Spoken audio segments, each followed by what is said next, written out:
તો આ છે એબીસીડી બરાબર આપણી. હવે આને યાદ રાખવા માટે એક સૂત્ર છે, એ સૂત્ર હું તમને લખાવી આપું, અહીંયા લખી દઉં. ઈ જ્યોતિ. તો ભાઈ આપણું સૂત્ર છે ઈ જ્યોતિ. આ સૂત્ર યાદ રહી જાય તો તમને એબીસીડીના બધા ક્રમ યાદ રહી જાય. કઈ રીતના? નમસ્તે વિદ્યાર્થી મિત્રો, તો સીઈટી પરીક્ષા તૈયારી માટેના એક નવા વિડીયોમાં આપનું હાર્દિક સ્વાગત છે. અને આજે આપણે 2025ના પેપરમાં પૂછાયેલ એક પ્રશ્ન જે એબીસીડી આધારિત હતો તેને આપણે જોવાના છીએ. તો અહીં એવો પ્રશ્ન હતો કે જો a બરાબર 1, k બરાબર 11, પછી PAR બરાબર 35 હોય તો પાર્ક બરાબર ખાલી જગ્યા લખાય. વિદ્યાર્થીઓ આવો પ્રશ્ન જોતા જ મૂંઝાઈ જાય કે ભાઈ આનો જવાબ લાવો મારે કઈ રીતના. ખરેખર આમાં અઘરું કશું નથી, પરંતુ થોડુંક વિચાર માગી લે, થોડીક ગણતરી માગી લે એવું તો છે. તો આનો જવાબ પાથરો તો આપણે ન લાવી શકીએ. એની માટે આપણે એબીસીડીના ક્રમ યાદ હોવા જોઈએ અને એના સરવાળા લેવા જોઈએ તો જવાબ મળે. તો એ યાદ રાખવા માટેનું સૂત્ર હું તમને આજે શીખવાડીશ, જેથી તમને એબીસીડી આધારિત કોઈ બી પ્રશ્ન આવે તો વાંધો આવે નહીં અને સરળ રીતે તમે જવાબ ગોતી શકો. તો આપણે પહેલાં એબીસીડીનો ક્રમ યાદ રાખવા માટે હું તમને અહીંયા લખી આપું છું.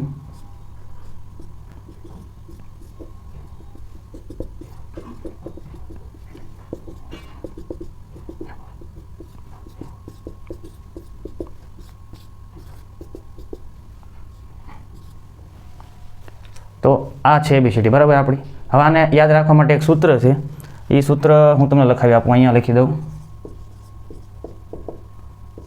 ઈ જ્યોતિ.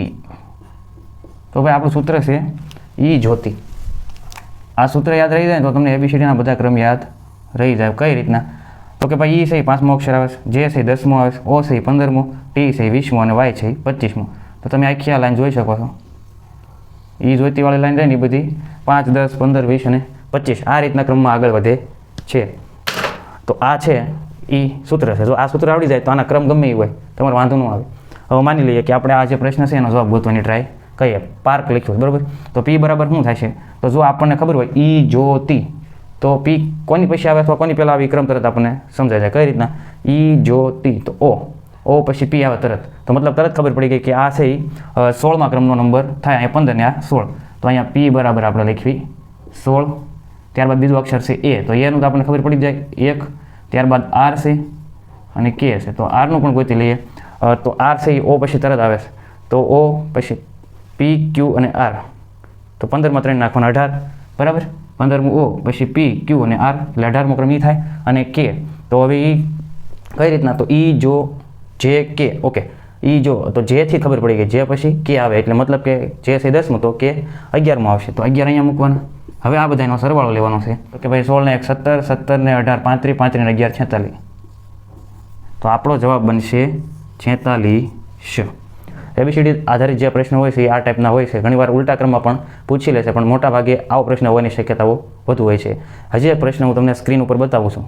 જો આ પ્રશ્ન તમે સમજાઈ ગયો હોય તો એ પ્રશ્ન પણ આવડશે. અને જો જવાબ આવે તો કોમેન્ટ બોક્સમાં લખવાનું ન ભૂલતા. અને આવા નવા બીજા વિડીયો જોવા હોય તો પ્લેલિસ્ટમાં છે જ તે, અને ડિસ્ક્રિપ્શનમાં પણ એની લિંક આપું છું. મળીએ નવા વિડીયોમાં. ધન્યવાદ.